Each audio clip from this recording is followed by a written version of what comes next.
마태복음 22장 41절로 46절 합독하시겠습니다. 바리새인들이 모였을 때에 예수께서 그들에게 물으시되 너희는 그리스도에 대하여 어떻게 생각하느냐? 누구의 자손이냐? 대답하되 다윗의 자손이니이다. 이르시되 그러면 다윗이 성령에 감동되어 어찌 그리스도를 주라 칭하여 말하되 주께서 내 주께 이르시되 내가 네 원수를 네 발 아래에 둘 때까지 내 우편에 앉아 있으라 하셨도다 하였노냐. 다윗이 그리스도를 주라 칭하였은즉 어찌 그의 자손이 되겠느냐 하시니 한마디도 능히 대답하는 자가 없고 그날부터 감히 그들에게 묻는 자도 없더라. 예. 네, 우리는 지난주에도 은혜를 입도록 우리가 창세전 그 영원 전부터 즉 묵시 속에서부터 택함 받은 자는 결국 마음과 입술, 그 마음과 입으로 상징된 나와 가장 가까운 곳을 상징하잖아요. 그 마음과 입은 그러니까 한마디로 연합을 상징합니다. 누군가가 내 마음과 입에 있다는 것은 나와 하나 되었다는 것을 상징하지 않습니까?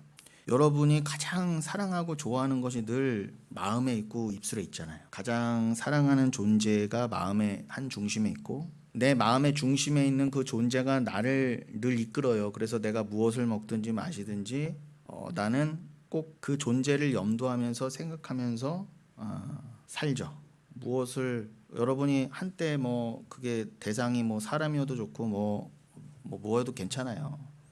주관하잖아요, 나를요. 그 사람이나 존재나 대상이 나를 온전히 주관하지 않습니까? 나는 분명히 독립된 개체라고 생각하는데 내 마음에 있는 사람이 내 마음에 있는 존재가 온통 나의 그 생각의 방향, 내 관심의 방향을 끌고 있기 때문에 내가 어디서 무엇을 먹고 있어도 그 사람이 생각나고 내가 뭘 해도 그 사람이 생각날 수밖에 없어요. 그게 이제 사랑의 속성이라는 것이죠. 그리고 그 입술로 나오는 말이 늘 그 사람의 말을 들어보면은 그 사람의 가치관과 세계관을 알 수가 있다고 그랬습니다. 그래서 늘 마음에 품고 있는 것이 입술로 나올 수밖에 없어요. 그러니까 이 사도 바울은 로마서 10장 10절에서도 얘기했지만 뭐라고 했습니까? 마음으로 믿어 의에 이르고 입으로 시인하여 구원에 이른다 했습니다. 그것을 우리는 지난주까지도 우리가 창세전 그 묵시 속에서부터 구원을 받은 자라고 한다면 카르디아와 스토마, 그 마음과 입으로 상징된 우리의 전 존재를 가지고 주를 앙망하게 된다는 거예요. 기노마이, 주가 그렇게 만드신다예요. 그렇게 인도하신다. 그래서 우리들의 중심, 우리들의 모든 것이라고 할 수 있는 마음과 입술을 다해 어떻게 한다? 주를 찬송하게 하죠. 구체적으로 뭘 찬송하게 해요? 주님이 나를 구원하셨다. 주가 나를 사랑하신다. 그렇게 만들어져 가는 것이 성도다라는 것을 드러내시려고 사도 바울이 특별히 신명기 30장의 14절 부분을 인용해서 뭐라고 했다고요? 그 주는 멀리 계신 게 아니라 내 마음과 입술에 계시다 그랬어요. 그래서 사도 바울만의 얘기가 아니라 신명기를 쓴 모세의 입술을 통해서도 말씀하신 그거를 사도 바울로 하여금 기억나게 하셨다입니다. 마치 오늘 본문의 그 마태복음 22장에서 다윗이 한 말을 지금 예수 그리스도가 기억나게 하시는 것과 똑같은 거죠. 그리고 우리가 요즘 수요예배 때에도 계속 나눴던 것처럼 그 히브리서 기자는 3장이나 4장을 통해서 계속 그 다윗의 시편 95편을 생각나게 했단 말이에요. 물론 우리나라 성경에는 그 시편 95편은 다윗의 시편이라고 나와 있지 않지만 히브리서 기자는 그 95편은 사실 다윗 거야라고 알려주고 있기 때문에 우리는 신약을 다 읽고 나서는 시편 95편은 다윗의 시편이구나라고까지 알게 되었는데, 여하튼 그 말씀은 그때 모세 때만, 다윗 때만 있었거나 그때만 허락된 말씀이 아니라는 거예요.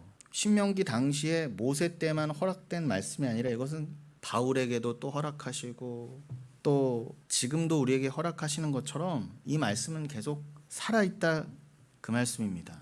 그래서 여러분 이번 주 이제 올라오는 수요 예배 때 제가 얘기했지만 보세요.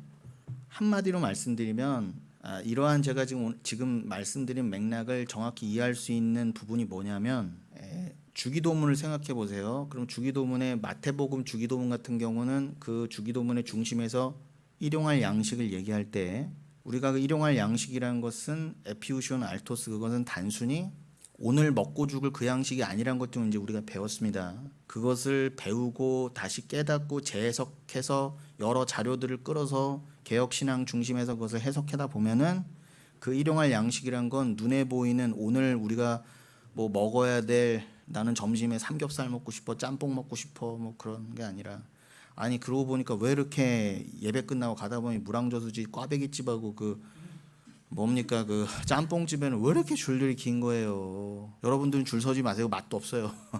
제가 꽈배기는 안 먹어봤지만 아니 왜냐면 교통에 방해가 될 정도로 그렇게 대단한 맛집도 아닌데 마치 당연한 것이냐 길을 막고 방해하고 몸에도 별로 안 좋아요. 여러분 그 기름 튀긴 거 절대 드시면 안 돼요. 트랜스 지방 여러분 콜레스테롤 안 좋습니다. 많이 먹으면 죽습니다.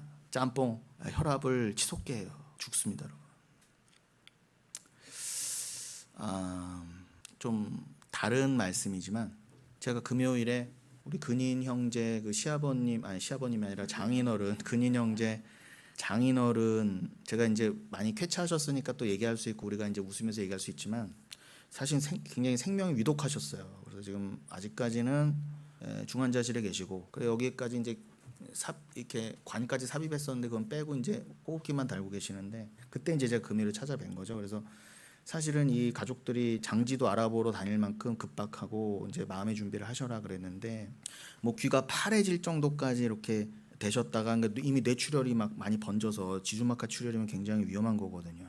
생명이 왔다 갔다 하는. 근데 거기 어떻게 적기에 이제 응급실로 가셔서 치료를 받으셨는데 그래서 이제 제가 한 일주일 전 정도 있다가 갔지 않습니까? 아직 장례 소식이 안 나길래 지금 사투 중이신가 보다 점점 호전돼 가시나 보다 이제 그거는 알았는데 가보니까 의식이 돌아오셨어요. 그래갖고 저도 이렇게 쳐다보시고 눈도 꿈뻑꿈뻑 하시고 다 알아들으시더라고요. 그래갖고 근데 평소에 술을 좋아하시고 혈압이 높으셨어요. 그러니까 이제 그럼 평소에 잘 관리하시되 또 하나님이 그렇게 기적적으로 생명을 연장시켜 주시지 않았으면 거의 돌아가실 뻔했는데 의식이 돌아오셨어요. 어떻게 보면 오늘 저를 만나게 하시고 한 번이라도 주를 생각하게 하시려는 그 기회를 한 번이라도 더 주시기 위해서 그렇게 가족들을 마음을 힘들게 하신 다음에 생명을 연장시켜 드신지 모르겠는데 딱 15분이잖아요. 아시잖아요. 하루에 딱 한 번 15분밖에 안 되는데 저한테 시간을 내주셔서 이제 들어갔는데 그래도 호흡이 안정돼 있으시더라고요. 그래서 잘하면 정말 또 사시겠고 다시 한번 생명을 얻으시면 좀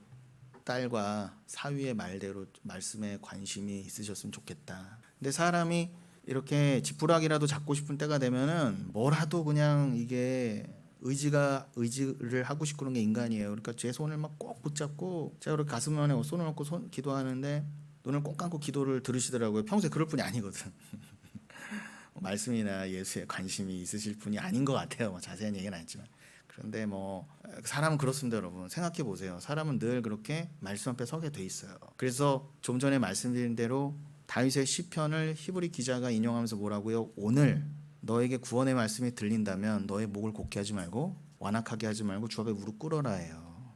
그 시험은 다 주셨다고요, 인간들에게요. 근데 누구는 거기에서 마음을 돌이키고 뭐 지난 시간에 나눴죠. 회개하여 돌이키고 그 말씀을 청종하게 되느냐. 누구는 그 죽음의 고비를 넘기고도 또 세상으로 돌아가느냐 이렇게 돼 있는 거예요. 근데 그거는 다 주님이 정하신 바라는 거예요. 근데 정말 주가 택하신 바면 지금도 강조하고 있지만 묵시 속에서부터 이미 택한 백성이면 마음과 입술에 이미 주를 담아 주셨어요. 떠나가지 않으세요. 잠시 잠깐 먹고 살기 바쁘고 뭐 하고 그럴 수는 있어도 주님이 그렇게 강하게 치셔서라도 돌이키신다는 거예요. 그러니까 정말 택한 백성에게는 어떨 때는 고혈압도 사용하시는 거예요. 그렇지만 그건 합력하여 선을 이루시는 하나님의 입장에서 드리는 말씀이고 우린 평소에 꽈배기나 이런 거 짬뽕 이런 거 많이 드시면 안 돼요. 큰일 납니다. 짬뽕이 전 세상에서 제일 짠 그 음식인 거 아시죠? 그걸 그냥 며칠치 소금을 들이켜 막 그럼 뭐 혈압이 치솟고 그래서 누굴 원망하려고 나중에 누굴 괴롭히려고 그렇게 쓰러지셔갖고 그러니까 평소에 잘 뭔 얘기하다가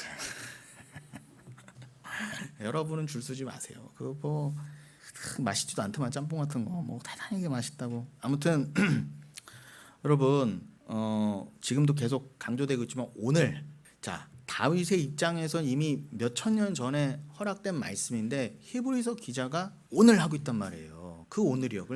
그거는 헬라어로 세메론이라고 돼 있어요. 그 오늘이 단순히 오늘이겠어요, 여러분? 오늘 그냥 뭐 2025년 10월 19일 오늘이겠어요? 그거는 구원의 말씀이 들리는 지금일 거 아니에요. 구원의 시점일 거 아니에요. 이미 우리는 구원받았지만 지금 우리가 말씀을 듣고 있는 지금이요. 지금도 기노마이 주의 뜻대로 이루어 가시는 지금이요. 이때 말씀이 들리는 이때. 영원한 지옥과 천국이 열리기 전에 여기서 경륜해 가신 이때요. 여러분의 지금 저를 통한 주의 말씀을 듣는 이때를 포함한 말 그대로 영적인 오늘이요. 그래서 주기도문에서는 그 똑같은 표현 세메론 오늘날이라는 표현이 오늘 일용할 양식을 우리에게 주옵시고라고 기도하라고 주님이 말씀하셨죠. 거기서 일용할 양식은 뭐라고요? 오늘 짬뽕 먹을까 꽈배기 먹을까 그런 눈에 보이는 양식이 아니라 그런 것들은 우리 입을 즐겁게 하고 막 우리 쾌락을 자극하는 것들이잖아요. 세상 것의 상징 아닙니까? 그런데 만나 그거는 만후에서 왔다 그랬죠. 히브리어. 그 출애굽기 16장에서 이게 뭐야 이게 뭐지 맛도 없고 짬뽕처럼 짭짤하지도 않고 꽈배기처럼 달콤하지도 않고 뭐 양이 많지도 않고 이게 뭐야 이거. 먹을 것 좀 달라 그랬더니 이딴 거 줘 한 게 만후였단 말입니다. 거기서 온 게 만나예요. 근데 그건 영적으로 겉으로 봤을 땐 전혀 여러분 예수 그리스도가 세상에서 어떤 취급을 받아요? 쓰레기보다 못한 취급을 받잖아요. 그도 그럴 게 무슨 말씀이세요? 우리 교회는 그리스도를 가장 사랑하고 가장 존귀히 여기는데요 라고 하는 그런 교회들조차 엉뚱한 예수를 믿고 있다 한다면 아까 우리가 성시로서 예배를 열면서 나눴던 시편 81편에서도 그러죠. 내 입을 넓게 열라. 나를 사랑하라. 나를 찾으라. 라고 하였더니 너희가 나를 원하지 아니하였도다 그러시잖아요. 그러니까 입을 열어서 구할 건 뭐라고요? 눈에 보이는 음식으로 상징된 세상 게 아니라고요. 내가 먹고 싶은 게 아니라고요. 내가 먹고 싶은 거 주세요. 그거 위해서 입을 넓게 열겠습니다. 채워주시옵소서가 기도가 아니라 주기도문도 그렇고 또 오늘 읽으신 본문인 마태복음 22장 직전에서 마태복음 21장 끝부분에 무화과를 저주하시면서 기도 얘기를 하시잖아요. 얘들아 너희들이 정말 기도를 한다면 하나님이 들으시는 진짜 기도를 한다고 한다면 무화과 나무가 저주받는 거 여러분 그 열매 없이 저주받는 무화과 나무는 그 율법주의의 유대인을 말합니다. 그럼 마태복음 19장처럼 너희가 나와 동일하게 나와 함께 주의 보좌 우편에 있어서 그 율법주의를 심판하리라 12지파를 시험하리라 하신 그 내용이잖아요. 아니, 우리가 저 가짜 이스라엘을 심판하신대요. 참 이스라엘이. 그럼 열매 맺지 못하는 잎만 무성한 무화과 나무는 진짜 이스라엘이 아니라 구원의 열매를 못 맺는 겉으로만 무성한 율법주의에 당시로 치자면 그냥 민족적 이스라엘일 뿐이잖아요. 그거를 저주하는 게 기도라 그러셨어요. 그럼 너희가 그 기도를 제대로 드리면 저 뽕나무더러 바다에 던지래도 게 될 거야. 그러면서 기도에 대해서 뭐라고 하셨다고요? 모퉁이 돌 얘기를 하시면서 그죠? 또 포도원 비유를 말씀하시면서 예수님은 늘 동일하게 심판에 관한 말씀하셨어요. 특별히 그 십자가에 달리시기 직전에 지금 마태복음 21장부터가 나귀 타고 마지막 예루살렘에 입성하실 때 그때 장면이잖아요. 근데 들어가셔서는 더더욱 마치 일부러 싸움을 걸려고 하시는 것처럼 그 유대인들, 바리새인들, 사두개인들이 듣기 싫은 말만 계속 하셨다고요. 니들은 가짜다. 니들은 독사의 새끼들이다. 니들의 그 모든 율법의 행위와 잘남, 이 성전 쌓아놓고 뭘 하고 한 너희들의 모든 제사 행위는 다 들러 엎어줘야 될 거다. 그래서 21장 예루살렘에 들어가시면서부터 상을 뒤엎으셨잖아요. 다 뭐 환전하고 뭐 하는 그런 돈 바꾸고 하는 데를 다 들러 엎으셨잖아요. 그러고 나서 베다니에 가셨다가 다시 아침에 나오시는데 좀 출출해서 무화과 나무 잎 근처에 가셔서 이게 어디 뭐 먹을 게 없나 그랬더니 없는 거예요. 그럼 여러분 그러면서 기도 얘기를 하셨다고 그랬죠. 너희가 기도할 때 무엇이든지 믿고 구하는 것은 다 받으리라. 그럼 기도의 본질이 뭐라는 거예요? 내 입을 넓게 열어서요, 주님이 말씀하셨잖아요, 너가 원하는 건 다 구하라고. 그리고 우리가 다 잘못 알고 있었던 거예요, 기도를. 주님이 네 입을 열어서, 아주 입을 열 수만 있다면 우주보다 넓게 열어봐, 내가 채워줄게 한 거는 떡새덩이 비유의 그 떡으로 상징된 말씀이었어요. 하나님, 여러분의 입과 마음에 두신 그 주라고 하는 말씀이요, 그 말씀. 천국에서는 여러분의 이름을 말씀이라고 하신다고 계시록에 써 있습니다. 그러니까 여러분의 진짜 자아를 말하기도 해요. 천국에서의 여러분의 진짜 자아는 말씀이라고요. 그럼 진짜 여러분, 즉 예수 그리스도로 완성된 진짜 여러분을, 진짜 나를, 그러니까 이 세상에 부인되어야 될 가짜 자아 말고요, 진짜 자아를 계속 구하도록 하신단 말이에요. 기노마이 포이에오, 그렇게 만들어 가신단 말이에요, 백성들을. 그래서 뭐도 깨닫게 하신다. 그렇구나, 나는 진짜 열매를 맺어야 되는 무화과 나무구나. 내가 그냥 율법주의 행위만 무성한 가짜 무화과 나무가 된다면 주님께 그냥 심판의 말씀밖에 들을 수 없구나를 깨달아 알아. 이 땅에서부터 실컷 예수님과 함께 마치 예루살렘에 입성하셔서 그 가짜 유대인들을 계속 공격하셨던 것처럼 여러분들이 그들을 공격하는 것, 오늘날로 치면 가짜 교회를 공격하는 게 곧 여러분의 죽어야 될 옛 자아를 계속 공격하는 거란 말입니다. 그 기도를, 그것만이 기도다. 너희들의 옛 자아가 죽어가는 그 기도가. 그 기도는 언제나 기도해봐.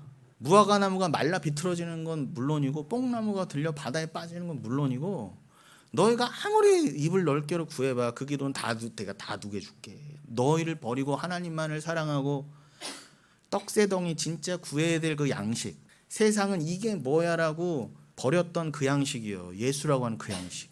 그러니까 하나님이 그 영적인 비밀을 알려주시려고 예수 그리스도를 아주 보잘것없는 메시아로 보낸 거예요.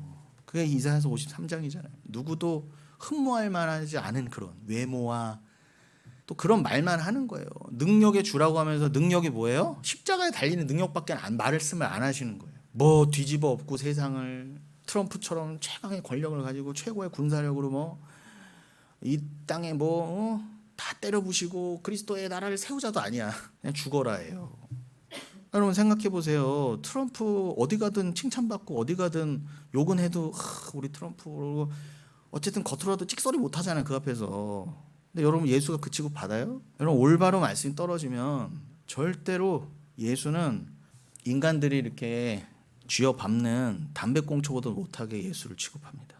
예수 그리스도의 이름이 가장 험악하게, 가장 모독적으로 비방받는 게 오는 날이에요. 근데 도대체 하나님이 그냥 참고 계신다고 그냥 그거를 계속 하면서 자기 머리 위에 불을 올리고 있는 게 지금. 하나님 어떤 심판을 지금 내리실지를 전혀 모르고 온 인류가 아주 그냥 죽고 싶어 환장을 하고 있는 거예요, 지금은요. 그러한 모습입니다. 그러니까 여러분은 거기서 같이 다 죽을 뻔했어요. 그러면은 다시 주기도문으로 그 예수가 기도하라고 하는 그 주기도문이, 그러면은 지금 말씀드린 뭐 마태복음 21장이나 그런 무화과나무 비유를 같이 읽는다면 예수님이 너희는 이렇게 기도하라. 오늘날 일용할 양식, 그 일용할 양식은 저 묵시의 그 양식이야. 묵시를 살기 위한 성도에게서의 진짜 내일, 이 땅에서의 어제 오늘 과거 현재 미래, 그 미래가 아니라 성도가 이미 깨닫고 있고 보고 있고 또 돌아갈 본향, 그 파트리스. 히브리서 11장 13절에서는 그 본향을 에피제테오, 간절히 찾는 자가 성도라고 그랬죠. 미치는 듯이 그 본향을 찾는 자, 그렇게 찾아야 될 그 본향, 그 본향이 진짜 우리의 미래란 말이에요.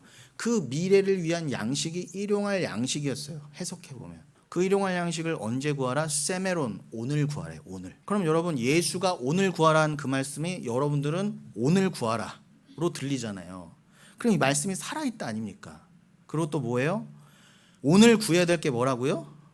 마태복음의 21장부터의 맥락으로 하면은 그 가짜 무화과나무를 심판하는 그 저주의 말씀을 전하는 게 곧 나의 자아를 죽이는 그 말씀인데, 그게 바로 너희가 구하면은 언제든지 들어주실 수 있는 그 기도였단 말이에요. 누가복음 11장의 표현을 하면은 언제든 내어주는 떡새덩이가 마태복음 21장에서는 언제든 예수 그리스도가 저주하여 말라 죽여주실 그 무화과나무에 대한 그 기도였단 말이에요. 그 기도를 오늘 구하라 했던 거. 오늘. 그러면은 세메론 오늘 구할 기도는 이러한 이 누가복음 11장 마태복음 21장을 포함해서 마태복음 6장으로 돌아가서 그 주기도문을 놓고 보면 뭐라고요? 오늘 세메론 오늘 기도해야 될 건 구해야 될 건 뭐다? 일용할 양식인 거예요. 그러니까 오늘이 해당되는 오늘과 상통할 수 있는 개념이 일용할 양식인 거예요. 그럼 그 일용할 양식 안에 다 들어가잖아요. 다윗이 오늘 너희가 그리스도 하나님의 말씀이 들리거든 그의 말씀 앞에서 무릎 꿇어 목을 곧게 하지 말고 겸손하여 돌이키라 라고 하신 말씀이 오늘 떨어졌다 그러잖아요. 근데 히브리서 기자도 그거를 오늘로 받아 오늘 이 말씀이 들리거든 너희를 겸손하라 그렇다고 한다면 예수 그리스도와 똑같은 표현으로 오늘 그 표현을 쓰였다면은 이게 다 통한다는 거잖아요. 그러면은 이걸 종합하면 일용할 오늘 구해야 될 게 바로 일용할 양식이었구나. 그러니까 그 일용할 양식은 오늘을 깨달은 자만 구원의 오늘 드릴 수 있는 그 기도의 대상이 바로 일용할 양식이었고 그 일용할 양식을 전체로 한다면 그 세부적인 내용들을 오늘 지금 말씀드린 몇 가지 예로만 다시 내용을 정리해드리면 그게 뭐 누가복음 11장의 새 떡덩이 비유 그죠? 마태복음 21장의 무화과나무에 대한 그 저주에 대한 그 기도 그러한 것들이라는 거예요. 그래서 여러분 이게 말씀이 다 이렇게 탁 수렴이 되고 일맥상통하지 않습니까? 그런데 오늘 지금 말 그대로 오늘도 듣고 있는 이 말씀이 살아 있으니까 모세도 오늘이라고 한 오늘 그때 당시엔 오늘이죠. 그때 당시에 오늘에 떨어졌던 그 말씀이나 광야 때 모세를 통해서 이스라엘에 떨어졌던 그 말씀이나 다윗 때 시편을 통해서 떨어졌던 그 말씀이나 동일하잖아요. 그러니까 말씀은 동일하다니까요. 그거를 상징하려고 오늘이라는 표현이 동원된 거예요. 지금 잘 전달이 되고 있죠, 여러분?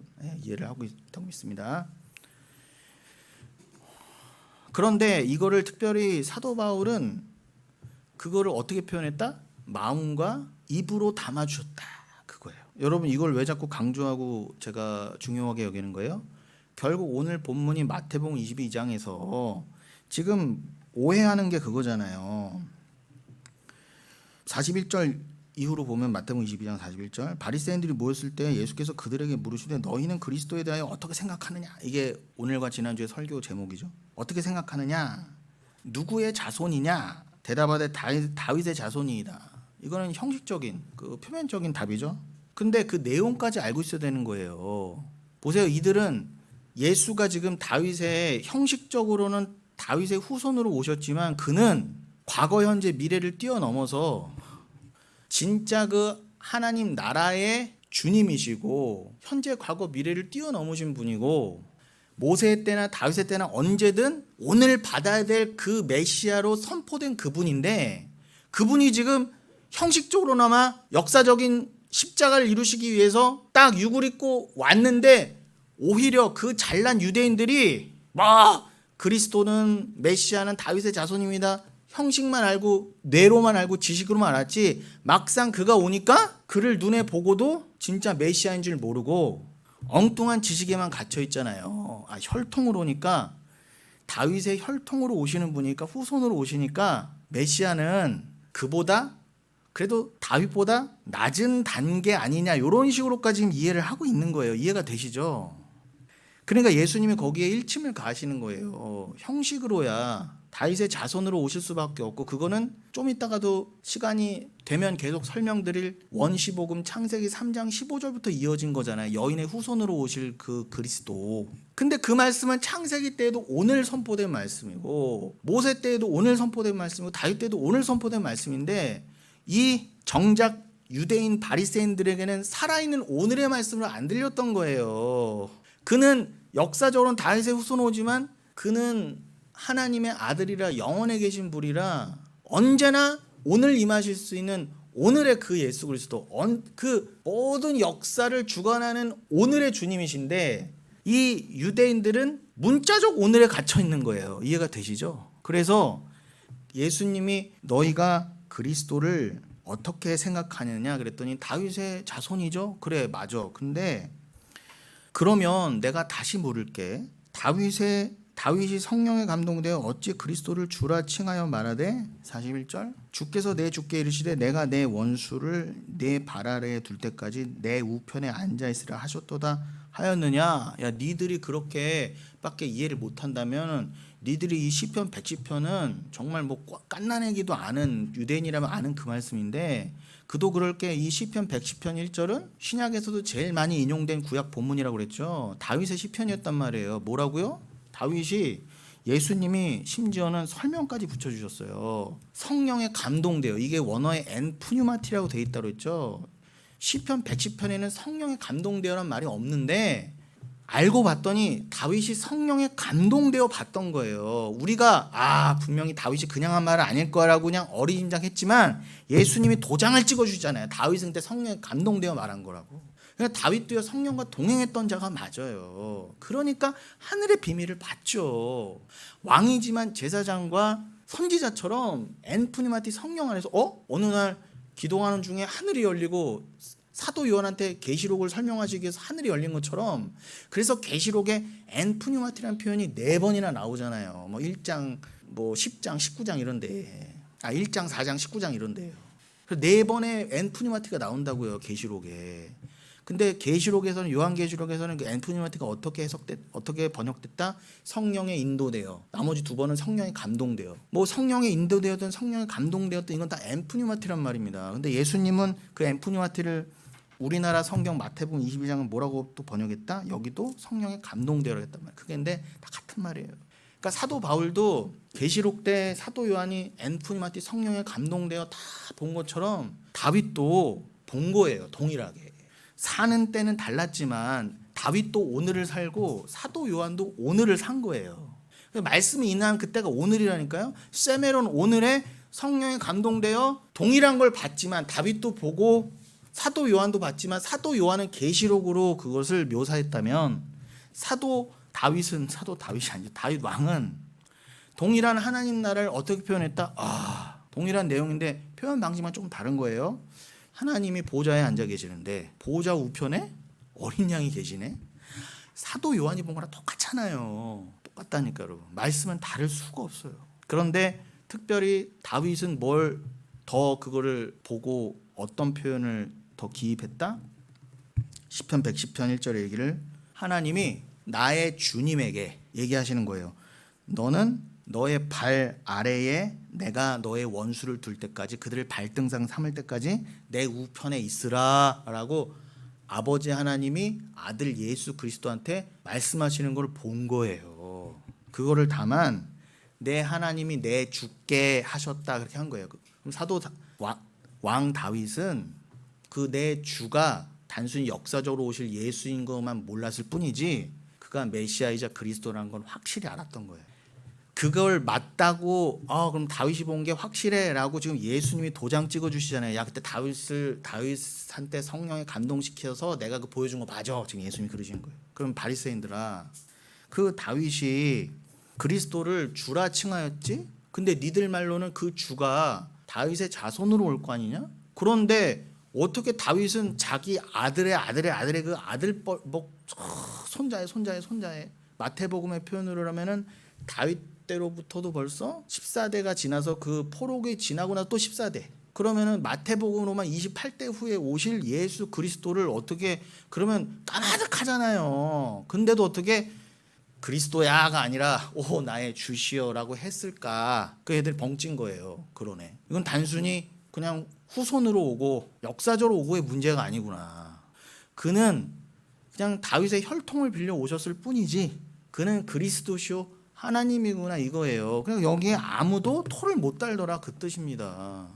그럼 지난주에 제가 또 드렸던 말씀 이해가 되시죠? 그때 지난주에 제가 막 또 급해서 막 급하게 또 설명하고 그래서 또 이해가 안 되셨을 부분도 있긴 한데, 그래서 또 어렵게 들리셨을 텐데 결국 이 얘기했던 거예요. 그러면 이 말씀을 푸는 키가 뭐예요? 지금도 계속 강조드리고 있지만 세메론, 오늘이란 말입니다. 오늘 너희에게 이 말씀이 임하며 오늘 너희가 일용할 양식을 구하라. 그 오늘이란 말입니다. 그럼 여러분 오늘도 이게 그냥 단순히 문자적인 오늘이 아니라 성도만 알아들을 수 있는 그 오늘이구나. 그리고 택한 백성이면 오늘도 그 오늘을 살게 하시는 거예요. 그래서 여러분들이 그 말씀에 갈급하여 오늘도 여러분이 말씀 앞에 모이신 줄로 믿습니다. 그래서 그 로마서 10장 10절로 돌아가면 그러니까 사도 바울도 동일한 얘기를 한 거예요. 야, 그 말씀은 모세도 다윗도 이미 살아계신 그 하나님, 동일한 하나님이 그들의 입과 말씀에, 입과 마음에 있었던 것처럼 이미 성령에 감동되어 말씀은 그들과 함께 계셨다. 그러면서 사도 바울이 로마서 10장 10절에서 그 카르디아와 스토마, 마음과 입술로 라는 그 표현을 빌려올 때 그게 어디 말씀을 인용한 거라고요?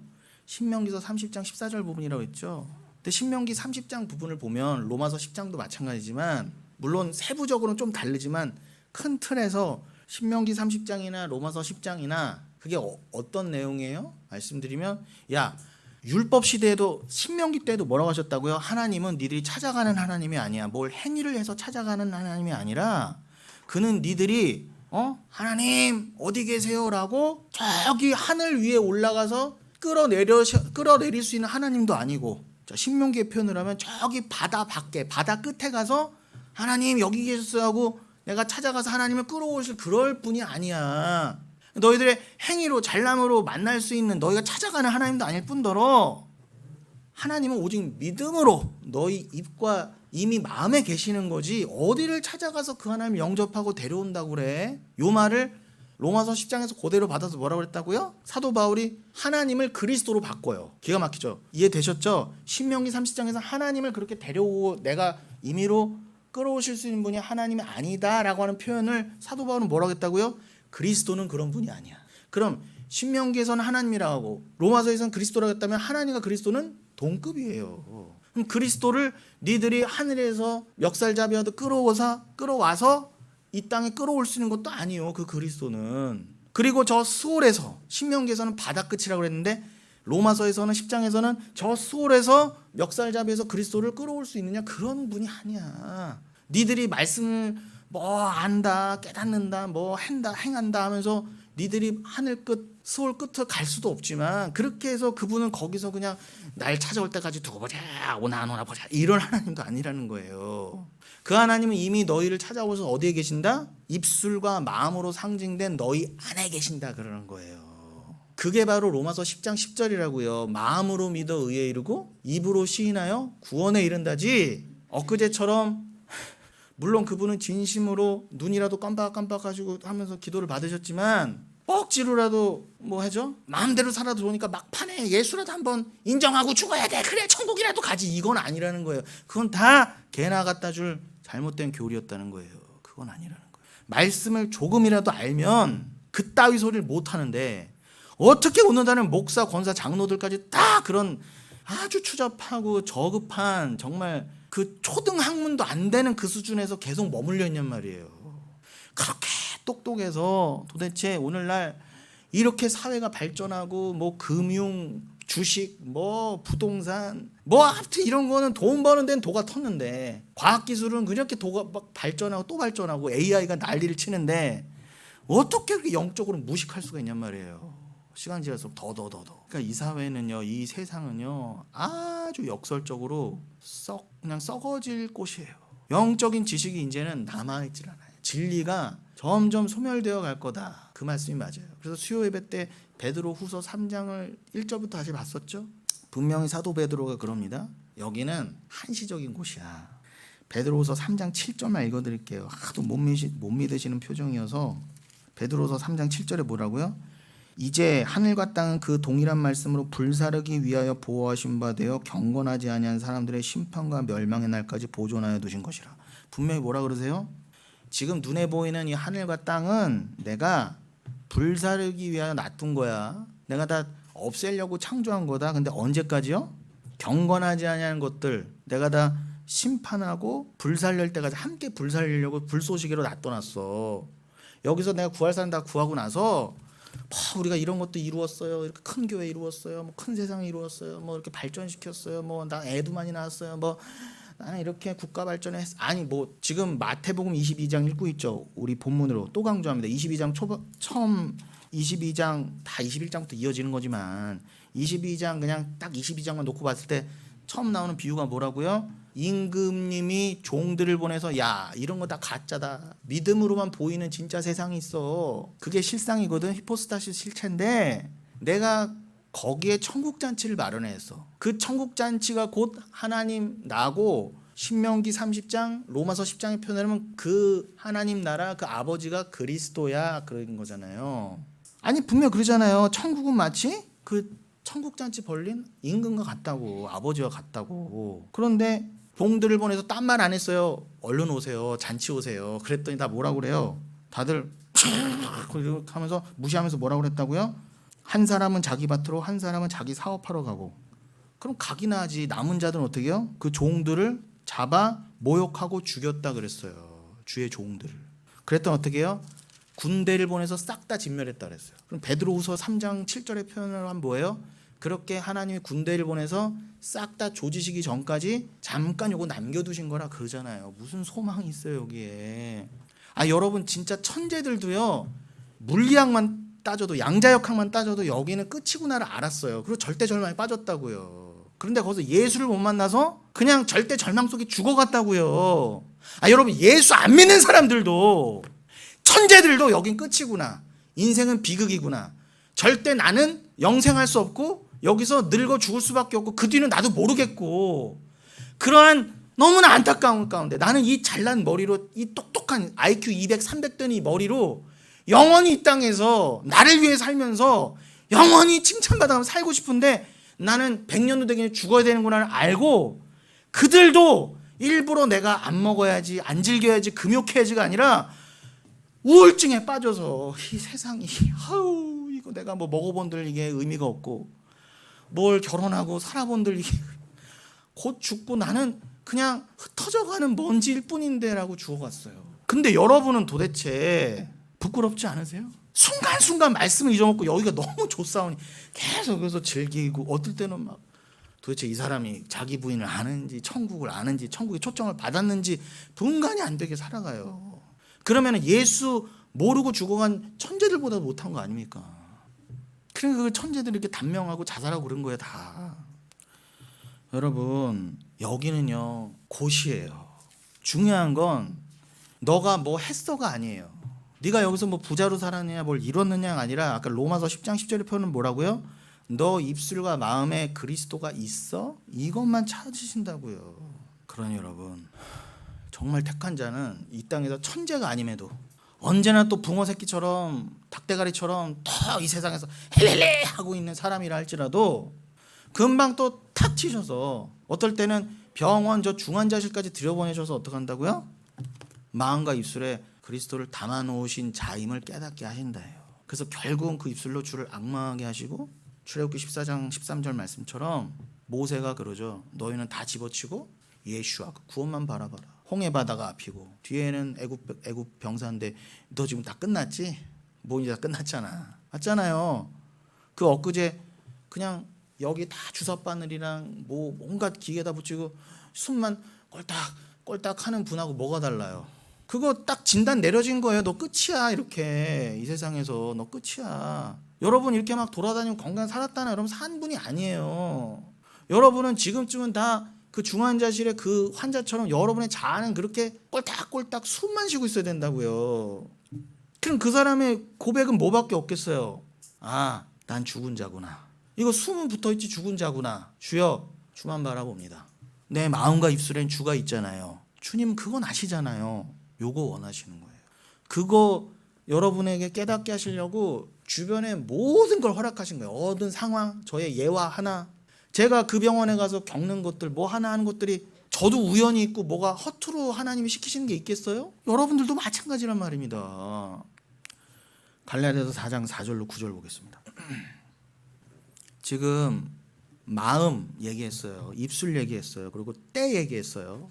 자, 4장 4절 다 들어있는 말씀이 나옵니다. 때가 참에, 플로레마, 때가 참에 하나님이 그 아들을 보내사 여자에게서 나게 하시고, 지금 귀내 여자에게서 난다. 그럼 제가 오늘 했던 말이 여기 다 들어가 있잖아요. 여자의 후손으로 오시는 창세기 3장 15절. 오늘 시간상 다 못하겠지만 이렇게 다 해놓으면 어떻게 해요? 언제라도 족보 얘기 나오고, 또 창세기 3장 15절 얘기 나오고, 또 언제 시편 110편 얘기 나오고, 마태복음 22장 얘기 나올 때 여러분 다 이제 착착 착착 다 알아들으실 거 아니에요. 그래서 해놓는 거예요. 시간이 가도 진도는 제가 예상한 대로 못 가더라도 차근차근 한 땀 한 땀 돌 하나 두드리시듯 가보자 이거예요. 때가 참에 하나님이 그 아들을 보내사 여자에게서 나게 하시고, 이게 기노마이라고 돼 있어요. 여자에게서 나게 하시고. 기노마이의 의미를 좀 아시겠죠?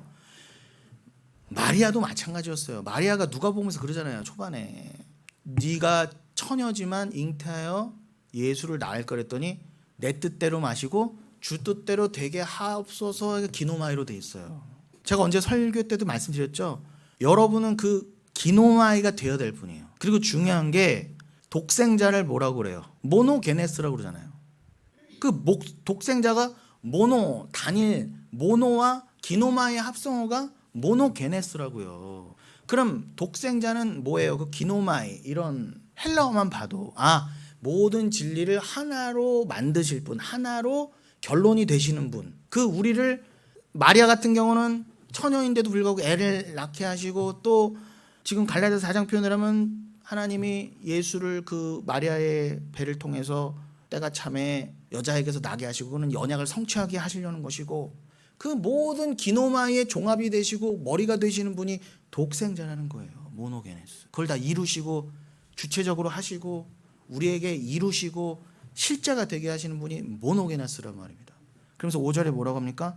율법 아래에 있는 자들을 속량하시고, 왜 그렇게 하셨다? 우리로 하여금 아들의 휘오테시아, 아들의 명분을 얻게 하려 하십니다. 아들의 명분을 얻게 하시려. 중요한 건 명분입니다, 여러분. 여러분 원래 아들이 아니었어요. 아들의 명분을 주신 거예요. 아들도 아닌데 원래. 너희가 아들이므로, 그래서 하나님이 아들로 여겨주시는 거예요. 그리스도의 피로 말미암아. 죄인인데, 원수 새끼인데 그냥. 아니 원수 새끼는 존재잖아. 새끼도 아니야. 그냥 먼지 똥덩어리예요. 근데 거기다 아들이라고 이름 붙여주셨다. 나 이해가 안 돼요. 난 정말 이해가 안 돼요. 어떨 때는. 왜 나를. 그러니까 여러분, 진짜 은혜를 말하려면 진짜 죄를 먼저 말해야 돼요. 이 아무것도 아닌 자, 그게 죄인이에요. 여러분, 절대 희망, 절대 은혜는 절대 절망 속에서 꼽히게 돼 있어요. 부활은 사망에서 꼽힌다고요. 그러면 내 존재에 대해서 절대 절망 한 번 안 해보고, 내가 정말 이런 죄인이구나를 못 깨닫고 어떻게 은혜를 논해요.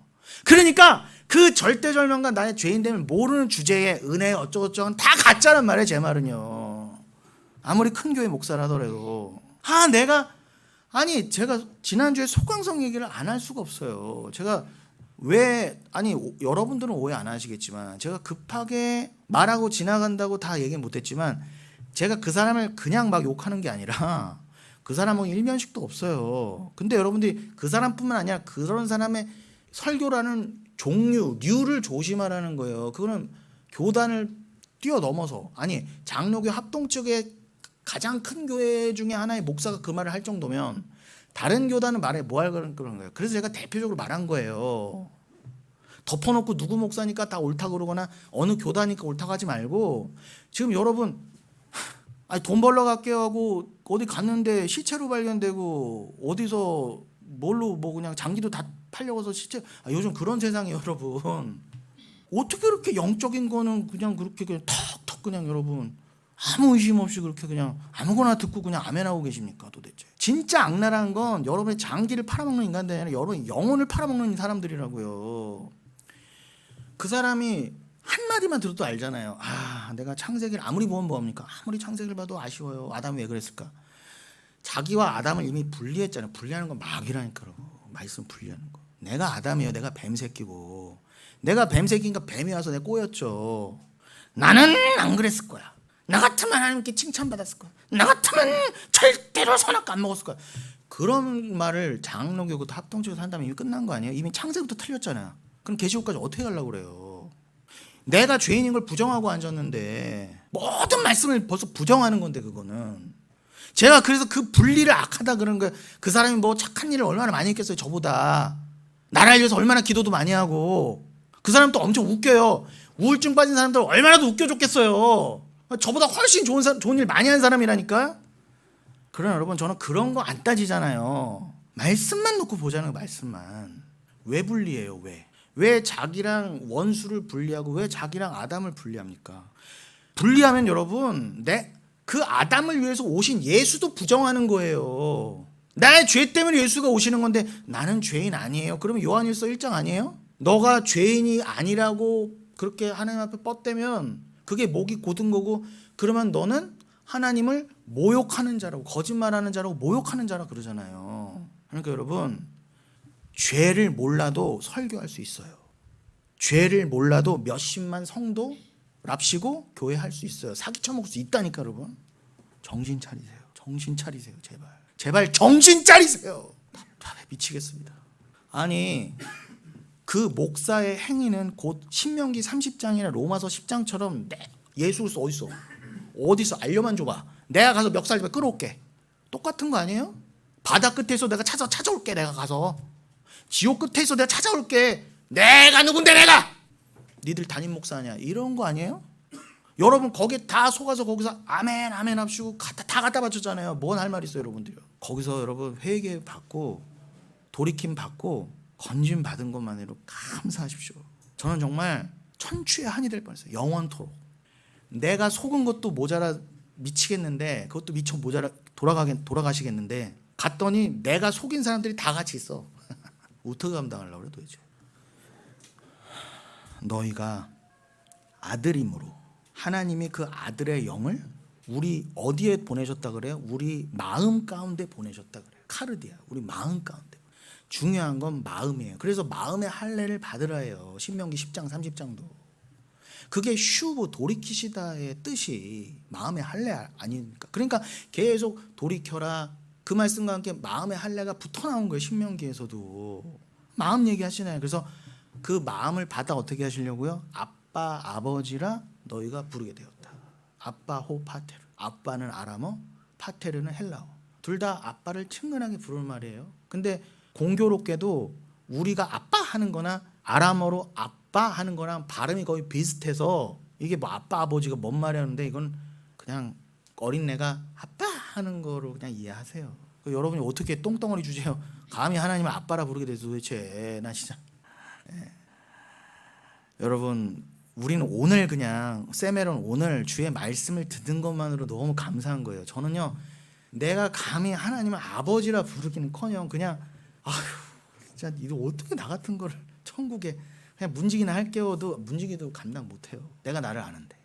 그런 감격함과 감흡함과 절대 절망. 그래, 내가 이 하나님이 그리스도를 보내주셔서 나를 아빠 아버지라 부르게 안 해주셨으면 나는 정말 아무것도 아니었구나. 게다가 여기서 목사랍시고 죄를 더 짓다가 갈 뻔했구나 생각하면 진짜 등골이 오싹해요. 등골이 오싹. 그래서 최근 함께 계속 강조됐던 에스겔서 36장 25절로 26절을 또 보시면 또 강조합니다. 또 반복합니다. 25절 맑은 물을 너희에게 뿌려서 너희로 정결하게 하되 곧 너희 모든 더러운 것에서와 모든 우상 숭배에서 너희를 정결하게 할 것이며 또 루아흐 하다시 새 영. 이거를 70인역 성경에서는 헬라어로 뭐라고 번역했다? 푸뉴마 카이논. 이 루아흐 하다시던 푸뉴마 카이논이건 이 새 영은 그 바로 다음 장인 에스겔서 37장에서 마른 뼈들 위에 부어진 그 성령이었어요. 아까 마태복음 22장에 우리 오늘 본문으로 따지면 예수님이 다윗이 성령에 감동되어 그거 본 거야 할 때 엔푸뉴마티의 그 푸뉴마입니다. 그 새 영을, 그죠? 다윗에게도 주셨던 그 새 영을 너희 안에 주신다 그러잖아요. 너무 감사하지 않아요? 그럼 다 받았잖아요, 여러분. 다 받았잖아요. 너희 속에 두고 또 새 마음 레브 하다시 그것을 너희에게 주되. 근데 이게 70인역 보면은 카르디안 카이넨이라고 했거든요. 그럼 카르디아가 어디였어요? 아까 요 바로 앞에 갈라디아서 4장에서 그 아들의 영을 우리 마음 가운데 보내서 아빠 아버지라 부르신다. 그 마음이 카르디아였잖아요. 그러니까 그 카르디아가 그대로 번역된 그 부분이 에스겔서 36장이라니까요. 그러니까 이게 다 같은 얘기였던 거예요, 여러분. 참, 이게 저만 기가 막혀하네. 여러분 안 떨리세요? 이게 막 전율이 올라야 되는데 어머머머 막 이렇게. 너에게 주되 너희 육신에서 굳은 마음을 제거하고 부드러운 마음 레브 바살. 레브를 잘 기억해 놓으세요. 그 레브를 줄 것이며 한마디로 물과 성령이에요. 예수님의 말씀과 동일하죠. 요한복음 3장에서 니고데모에게 물과 성령으로 거듭나라는 거랑 똑같다잖아요. 거기서 쓰인 게 아노땡이고, 우리가 한 2달 전에 봤던 누가복음 10장 26절에서 뭐라고 했어요? 예수님께서 그 어떤 율법사가 그 신명기 30장이나 로마서 10장처럼 예수 그리스도가 어디 있어요? 내가 찾아올게. 알려만 주시면 찾아올게 했던 것처럼 내 이웃이 누구예요? 알려만 줘, 내가 확 사랑해버릴 테니까 했던 그 율법사한테 뭐라고 하셨대? 예수님이 네가 강도 만난 자의 이웃이고 너는 강도 만난 자야. 그 말씀하시면서 너 도대체 그래 네가 말씀을 잘 알고 율법을 잘 안 해? 네가 근데 그 율법을 노모스를 어떻게 읽느냐가 헬라어로 뭐라고 됐었다고요? 아나기노스코라고 돼 있었죠. 아나기노스코. 그게 뭐라고요? 아노땡, 위로 거듭나다, 물과 성령으로 나다처럼 동일한 의미로 아나기노스코라고 했단 말이에요. 그럼 뭐예요? 위로 아는 것. 그러니까 말씀을 네가 제대로 읽느냐, 너 율법을 어떻게 읽느냐의 본뜻이 뭐라고요? 너 이 율법을 저 위로, 진리로, 그리스도로, 다윗이 만세전의 그 장면 보좌 옆에 예수 그리스도 본 것처럼, 사도 요한도 동일하게 본 것처럼 너가 그리스도를 그렇게 보고 있어? 라고 물으신 거예요. 누구한테? 율법사한테, 또 우리에게. 너 어떻게 읽느냐? 동일한 질문이 뭐라고요? 오늘 마태복음 22장의 끝부분처럼 네가 그리스도를 어떻게 생각하느냐와 똑같은 거 아니에요, 여러분? 그래서 맥락이 닿기 때문에 제가 언급한 것입니다. 여러분, 좀 말씀을 마칠게요. 족보와 함께 오늘과 지난주에 본문이었던 이 마태복음 22장의 끝부분은 다음 시간에 이어가겠습니다. 그럼 오늘은 요 지금 말씀드린 요 마음 요 부분을 마무리하고 마치겠습니다. 그 지난달 13일이었나요? 그때 이채석 집사님과 전화하면서 나누었던 내용이기도 해요. 그 누가복음 10장 25절로 28절에 보면은 제가 지금 말씀드린 것처럼 그 사랑을 모르는, 이웃을 알려달라고 하는 그 선한 사마리아인 비유가 떨어지기 직전에 그 율법 교사의 얘기입니다. 어떤 율법 교사가 일어나, 띄워주세요. 누가복음 10장 25절로 28절. 어떤 율법 교사가 일어나 예수를 시험하여 이르되 선생님, 내가 무엇을 하여야 영생을 얻으리까? 예수께서 이르시되 율법에 무엇이라 기록되었으며 네가 어떻게 읽느냐? 그렇죠? 네가 어떻게 읽느냐? 이게 아나기노스코라니까요. 대답하여 이르되, 그렇죠? 형식은 잘 알아요. 말씀은 뭐 잘 알아요. 마음을 다하고, 카르디아, 마음, 여기 마음 나오죠? 카르디아예요. 이것도 마음을 다하고, 푸시케, 목숨을 다하고, 이스키스, 힘을 다하여, 디아노이아, 뜻을 다하여 주 너의 하나님을 사랑하고 또한 내 이웃을 내 자신까지 사랑하라 하였나이다. 여러분, 신명기 6장에서는 마음과 뜻과 힘이라고 그랬는데 이 율법사는 너무 강조한 나머지 나 이 말씀 잘 알아요 하는 거 강조하려고 예수님 앞에 잘난 척하려고 목숨까지 다해서 주님 사랑하라. 너무 정말 가소롭지 않습니까? 저의 모습이 보여요. 너무 가소로워요. 예수께서 이르시되 28절, 네 대답이 오르토스, 옳도다. 행하라. 그런 거 알면 행해라. 그러면 살리라. 그럼 이게 행해라, 자오, 그러면 살리라. 요거를 못 알아먹는 거예요. 그래요? 그럼 빨리 알려주세요. 이웃 알려주세요. 그리스도 어디 있어요? 내가 가서 찾아올게. 내가 사랑할게. 아니야. 신명기 때부터 말씀하셨잖아. 나중에 사도 바울도 말할 건데 그는 이미 너의 카르디아, 마음과 스토마, 입술에 이미 담아주셨어. 만세전 이미 담아주셨어. 그가 찾아오시는 거야. 그게 믿음이라는 거야. 몰랐던 거예요. 신명기 6장 4절로 9절도 읽어볼까요? 말이 나온 김에. 이스라엘아 들으라. 우리 하나님 여호와는 오직 유일한 여호와시니 너는, 당연히 여기는 히브리어니까 히브리어로 말해주겠습니다. 레바브, 마음. 아까 레브 잘 알아놓으라고 했죠? 여기는 레바브라고 되어 있어요. 여러분, 이 레바브는 인간의 내적 정신적 본질을 말합니다. 즉 레바브는 레브와 거의 동일한 의미로 사용되지만 종종 더 강조된 형태로 나타나요. 그래서 복수형으로 사용되기도 하고 심장이나 중심부를 더 구체적으로 나타내기도 합니다. 단순히 이건 마음 정도가 아니라 인간의 가장 깊고 중심적인 내면 전체를 요구하는 그 표현이 바로 너는 마음을 다하라. 레바브, 그거였던 거예요. 그냥 너의 모든 것을 다 줘, 이거예요.